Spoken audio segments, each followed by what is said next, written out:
What in the name of sound clash did we witness from Jamie Carragher and Mo Salah? What in the name of Stone Love, David Rodigan, flipping Kilimanjaro, Tony Mataran, Black Chinese did we just witness? What in the gully and Gaza did we just kill them all and done? Kill them all and done. What? What? What the? The boy run like a wounded dog. What the hell? Nah, Jamie Carragher went personal, bro.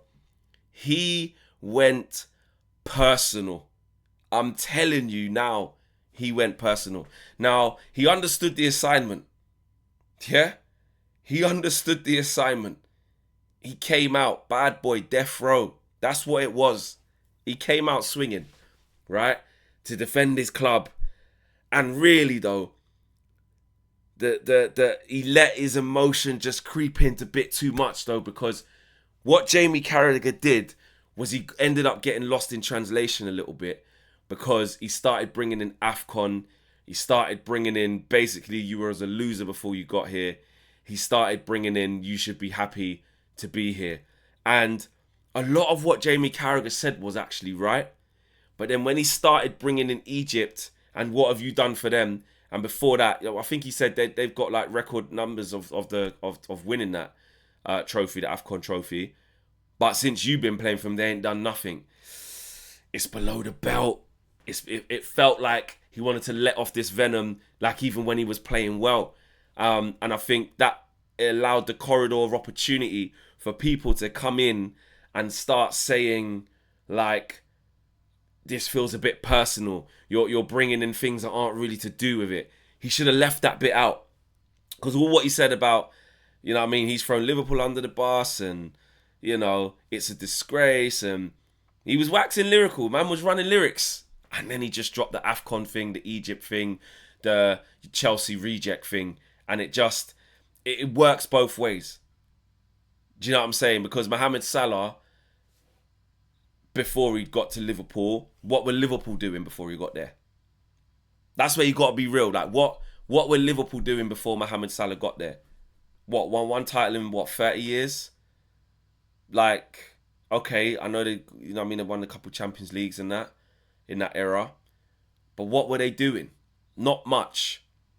Then he's come to the Premier League, become a Hall of Famer, been super consistent every year, been one of Liverpool's all-time greats. Like I said in the last video, dining at the top table with the biggest man them. So you can't make him out to be some loser who, like, you're, you know, get the participation award. You're lucky you're here. Now, again, some of what he says, like I said in the last video, like, it is a privilege to play for these big institutions, these big football clubs. It's a privilege. And you can't overanalyze or get it twisted of what your contribution is to the establishment versus thinking you are the establishment, you're bigger than the establishment. Which Carragher, for the most part, made decent points. But I think he just got a bit too over-emotional because he's vexed about the whole thing. And when he starts saying about his agent and, you know, and then when Dave Jones has done him, when he's like, have I ever criticised him on the pitch? And Dave Jones is like, bro, you said his legs are gone last week. Like, you're walking into your own traps, bro. You're walking into your own traps. And this is where, again, the window of opportunity now, or the side on the right, the Mo Salah side, let's call it, the Mo Salah supporters in this, because there'll be people that are like fully Mo Salah FC here. Those people would say, see, he's just making it personal. You just don't like him anyway. He's always got beef with Carragher. Carragher's always got beef with Mo Salah, sorry. He's always gunning for him. He's always going after him. He's always doing the witch hunt thing on him. But Carragher's trying to dress it up like it ain't that. But we can clearly see it is by what he said. And that's where I think Carragher's let himself down. I saw Hugh, shout out my good friend Hugh. He put a tweet out saying, agreed with a lot of what he was saying, but there was some unnecessary jibes. You know, to act like he's basically acting like he should be grateful. He earned his money without question, and Liverpool hadn't won a league title for almost 3 decades. But then Jamie Carragher's clapped back and says, they weren't jibes. You and others have completely missed the point. which was no matter how good you are, we all need help from the club, players and fans to be successful. He's been amazing for Liverpool, and Liverpool have been amazing for him, which I was just reminding him. So again, it's a lost in translation thing, because now Jamie Carragher's trying to run back the narrative of like me talking about how much money he earns and me saying that he was nothing before here, or he was known as the Chelsea reject. He's saying that I'm just trying to remind him what life was like before you got here, but I'm also still saying you've been amazing for us, you've been amazing for Liverpool, and Liverpool's been amazing for you. So again, it's kind of true. Like, what was Mo Salah known as he got to Liverpool? Yeah, the guy who, it didn't quite work out at Chelsea. You know what I mean? Where did he go? Roma, Fiorentina, I think he was at a little bit as well. Was it Basel really early? Before that, I want to say, correct me if I'm wrong. Like, he weren't that guy. But, you know, it works both ways. And it's just the way, again, talking about the money that he earns. Well, he earned that money because he was that damn good. He is that damn good. He's the Egyptian king. King of the cop, whatever. You know what I'm saying? So that makes sense that he's on that money. He's not lucky to get that money. He put in the numbers, the trophies, the accolades, the golden boots. Do you know what I mean? The consistency to get that money. So you shouldn't just thank your lucky stars you're on that. I had to earn that, bro. I had to be a Premier League great. I've had to write my name into Premier League history. That's why I will defend Salah a little bit.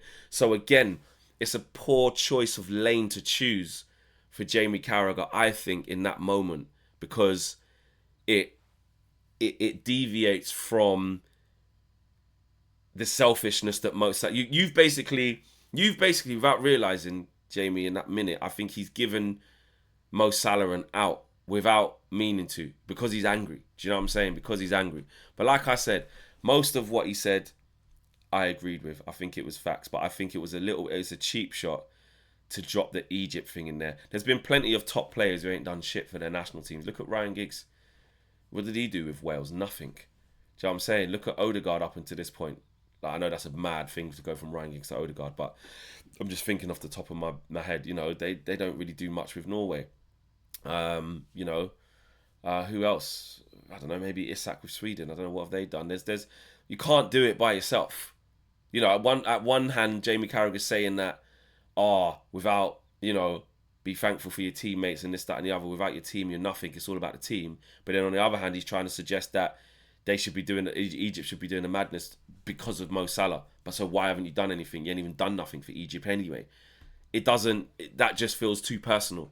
Do you get it? It just feels too, that is jibish. That is jibish. Has he said anything else after that? Because he got a load of comments after that. I think he probably just dropped that and then, yeah.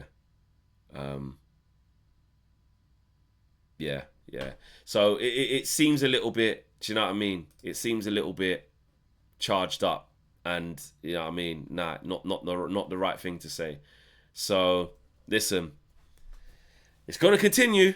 Mo Salah is not in the team, as we know, to face Inter Milan. I don't see how he can be in a team against Brighton at Anfield.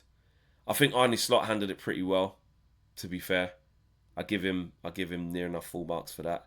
I don't think he could have said or done much differently in the presser after what Mo Salah said. Kept it quite transparent, didn't add any more fuel to the fire, but also was like, well, if Mo means, what could I have done? Because someone asked him what he could have done differently. And he said, well, it depends what Mo means. If it's just not about not playing, then yeah, okay, what I could have done differently was play him. But if that's not what Mo means, then I can't answer the question. I think he did well, Arne Slot, considering. So yeah, let me know what you lot are saying. I will get back to this though, as a Man United fan / neutral.